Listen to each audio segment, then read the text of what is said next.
Ay putragis, mukhang uulitin ko 'to. Ala, di ko nakita, sorry na naman. Nakamute ka na naman, maestro, kaya nga, Elican del Carmen, Ofelia, Elvira, sorry naman. Nakamute pala ako, di ko napansin. My goodness. O siya. O, singilin natin dyan si Marcoleta, mga kakabsat. Kailangan singilin. Kasi sinabi niya, di ba? Ipinapangako niya. No, ito na yung kanyang campaign promise.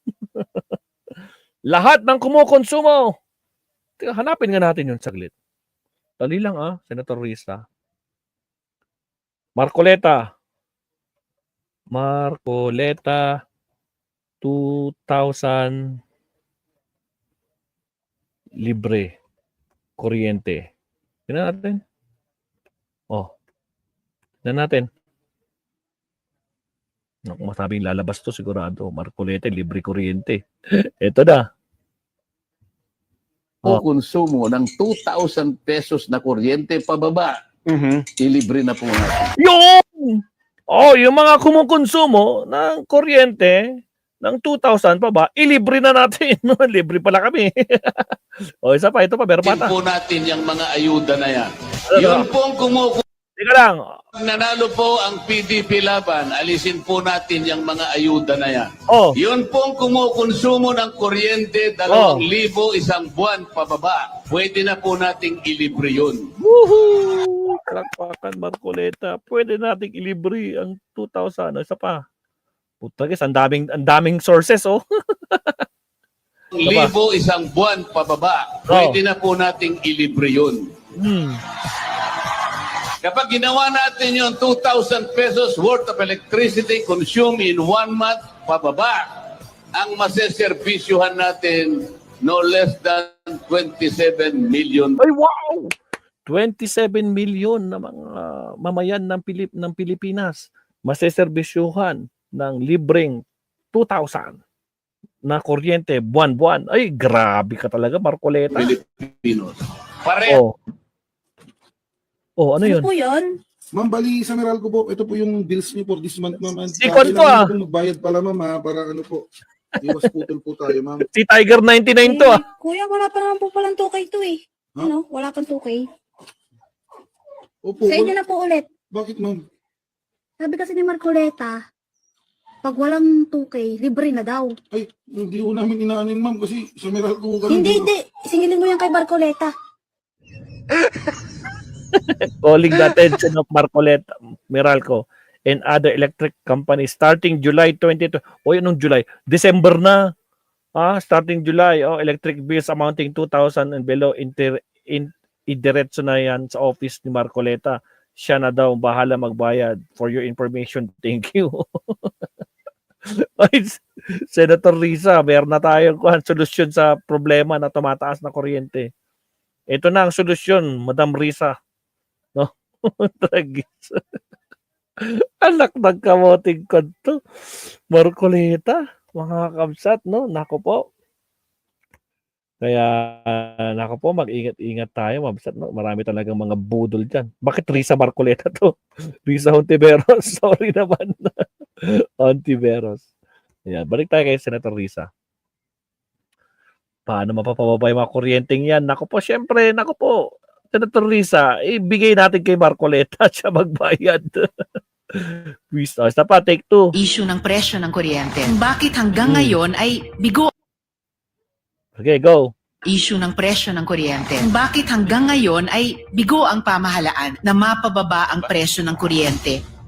Ang charge natin sa consumer natin is the true cost of electricity. Most regions produce their own oil. Sinasubsidize po nila yung kanilang electricity cost. Katulad po sa Thailand, sa Malaysia, sa Indonesia. So malaki po yung kanilang subsidy na binibigay. Dito ho sa atin, tinanggal na ho natin yung subsidy. Halimbawa, yung ibang mga bansa na kayang hindi mag-charge ng true cost kasi nagpo-produce ng sariling langis, kaya't nasa-subsidize yung kanilang mga consumer. So yung hindi pa na optimize na mga oportunidad natin na makuha yung sarili nating mga oil reserves, halimbawa sa ating karagatan. And salamat din Ms. Good Chair sa pagbanggit sa energy transition sa renewable energy. Malaking papel na gagampanan niya sana sa pagbaba ng presyo ng kuryente. Dito po sa PEP, 2023 to 2050, for 2024, ang generating capacity natin for renewable is about 9 gigawatts. For 2040, aakyat siya almost to 66 gigawatts. And this will come from mainly solar and wind. It would really be something to look forward to kung talagang Solar, kaya isa sa mga magandang project yan ni Senator ni Congressman Sandro Marcos, 'di ba? Yung mga project niya, yung mga solars. Kaya pati din sa Ilocos yung project nila diyan, yung mga windmill, talagang renewable. Hindi tulad ng mga pangako ni Marcoleta, Putragis, no? Talagang so good to be true. O ngayon, Putragis pinagtatawanan. Parehas lang sila ni Boy 10K. Ngayon siya naging Boy 2K. hakin po natin yan. Lalabas na pinakamura talaga para sa mga bansa at para sa mga mamamayan ang renewable energy. Yan, di ba? Tama. Kaya buti na lang yung mga ibang senador natin dyan tsaka mga ibang mga congressman. Talagang pinupush nila itong renewable source of energy, no? So maraming salamat Senator Risa Hontiveros. Yan dapat, 'di ba? Hindi tulad ni Marcoleta, nako po, nangako ng gising. 24 days before Christmas, sabi ni Attorney, sabi ni Madam Risa, Philippine HIV and AIDS Policy Act. Ano yung mga sinasabi ni Kon dito? Ilan to? Nung isang araw, no? Yung trillion minutes. Tama, let's pass the anti-political dynasty bill. No, ito na rin yung sasabi ni Kon. Ito, DOH. Ilang minutes to? Pakinggan natin to. Last na to, last. Kay Senator Risa. Out o iba pang dahilan. Wait lang. Okay, umpisan natin to. Saan at kanino pwede Dapat ang DOH namumuno gawing available ang zero balance billing. DOH para maging zero balance billing sa mga ating mga pasyente. Kasi pakinggan natin si Senator Risa. Nakita naman natin yung malasakit ni Senator Risa, especially sa mga public hospital. May mga pinakita pa tayo nung kailan ba yun? 2 weeks ago or 3 weeks ago. Yung mga pinuntahan talaga niya. Parang si Pangulong Bongbong Marcos din, di ba? Chinek niya.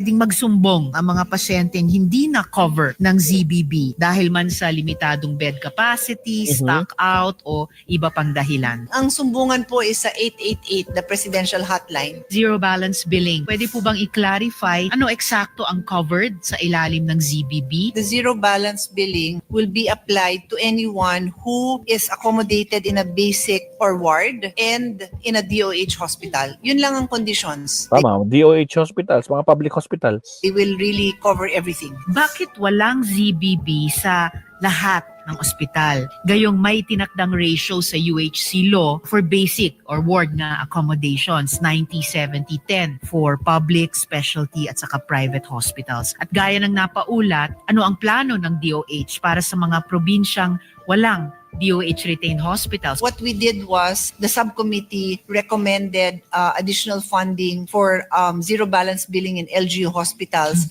as a pilot project for DOH to start, and then hopefully by next year we can increase the support that we give them. Dapat laging namumuno ang DOH na gawing available yung ZBB, make available those basic or ward accommodations kung saan pwedeng pakinabangan yung ZBB. Saan at kanino pwedeng magsumbong ang mga pasyenteng hindi na cover ng ZBB dahil man sa limitadong bed capacity, stock out o iba pang dahilan? Ang sumbungan po is sa 888, the presidential hotline. So my appeal is clear. Let us correct the shortfalls, restore what was withheld, and invest boldly in the health and dignity of every Filipino. Saan at kanino pwedeng Ilan na ba yung pinos ni Senator Risa? 700 beds ba yun? Naitopic natin yan 3 weeks ago eh. Mga 700 or ilan ba yung hospital beds na kinuha ni Senator Risa noon? Hindi ko na maalala Putragis, lumipas na. But anyway, no, grabe yung pagmamalasakit ni Senator Risa, especially sa mga sa mga kapos talaga. Na hirap na Senator Risa galit sa mga pasaway. Check ko nga yung mga previous vlog ko. 700. Mga puno. Yung mga puno yun sa Cebu naman to. Hospital beds. Parang maalala ko may hospital beds na i-share natin kay Senator Risa. 90,000! Senator Risa, isinulong niya ang 90,000 public hospital beds. Yun naman pala. Naitopic natin yan kailan? 3 weeks ago. Ayan. Senator Risa, isusulong ang 90,000 hospital beds. Mabuhay ka, Senator Risa. Ayan. Naitopic natin yan noon. No? Halos marami rin yung views niya. 4,000 plus views. Ayan, mabsat na. So, nakita naman natin si Senator Risa talagang sino ang dapat at sino ba dapat mabigyan ng benepisyo at higit sa lahat kanino magsusumbong ang mga may mga dito may mga hindi nakakapagtanggap ng zero balance billing. Kaya saludo tayo dito kay Senator Risa na talagang yung malasakit niya talagang totoong malasakit, hindi tulad yung malasakit ng isa diyan, no? Ginamit na putragis mga ghost health center, anak ng kamote. 'Di ba? Dinalaw ni DOH Secretary yun eh. Harborari ba yun? Nakalimutan ko yung pangalan ni DOH Secretary na hinamon ni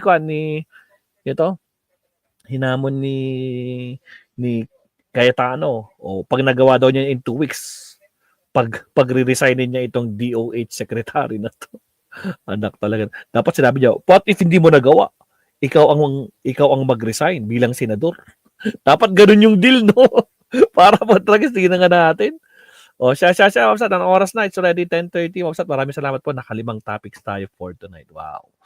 So, maraming salamat, Senator Risa, at siyempre sa mga kasama natin na nandito, sumusuporta. Maraming salamat po. Shoutout ulit sa ating mga kasama, End Time Timer, or Macwan, Ofelia Yapes, Allen Valencia, Romy Escalabros, Rabros. Ayan. Ryan Ucanese, Ofelia Yapes, Maxi, shoutout, Elvira G. Sino pa ba nandyan? Si Liwayway, si Yuki Sawaki, si Lovely, Magalang, nandyan din. Sino pa ba na nandyan? Mga di ko nabanggit, shoutout po ulit sa inyo. Again, maraming salamat po. 100 na pa yung like natin. Gawin nyo ng 100 kasi nakita ko 99 kanina. Teka nga, para sakto nyo naman, gawin nyo ng 100 yung like natin. Huwag nyo na yung pagdamot. No? Kasi kanina 91. Ilan na ngayon? 95. 5 na lang mga kabsat. Baka nakalimutan nyo. Gawin nyo ng 100 yung like natin. Again, maraming salamat. And kita-kits tayo sa ating next live stream. Maraming salamat, kabsat. Hanggang sa muli. Maestro Paul is signing. Paalam.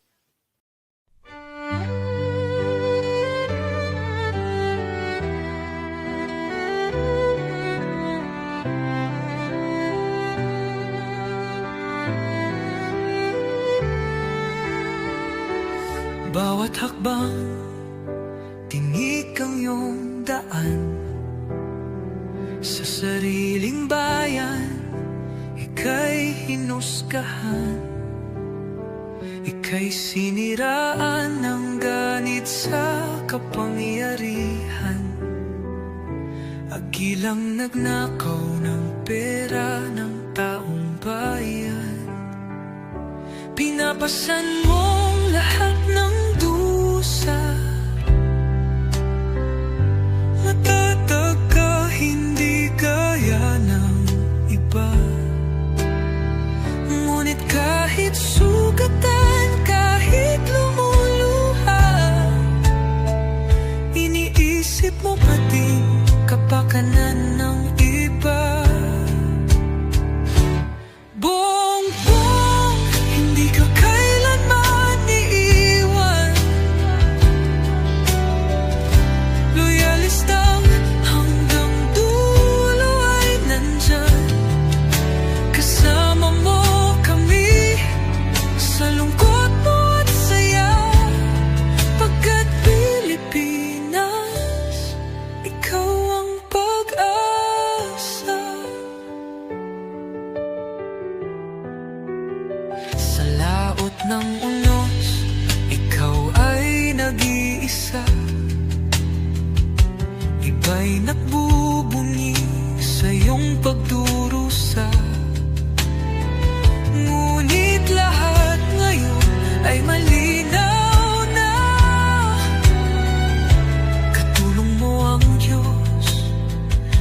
nag-iba sila.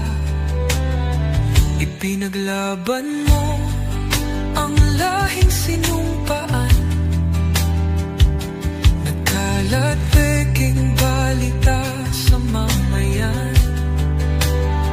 Binabaliktad nila ang katotohanan, pero hindi na naig ang kanilang kadiliman.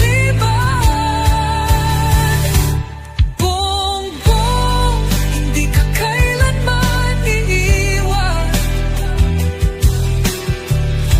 Loyalistang hanggang dulo ay nandyan.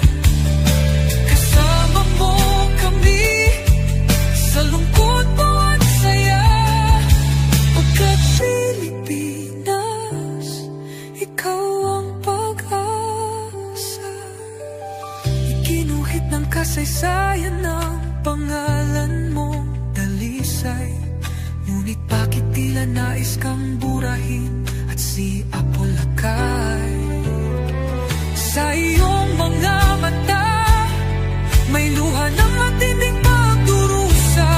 Ngunit sa puso mo, bayan pa din ang inuuna. Bongbong, hindi ka kailanman iiwan. Loyalistang hanggang dulo ay nandyan. Kasama mo kami sa lungkot mo at saya. Pagkat Pilipinas, ikaw ang pag-asa.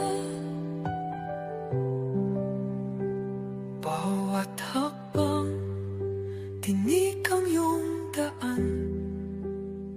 Sa sariling bayan, ika'y hinusgahan. Ika'y siniraan ng ganit sa kapangyarihan. Haginang nagnakaw ng pera ng taong bayan. Pinapasan mong lahat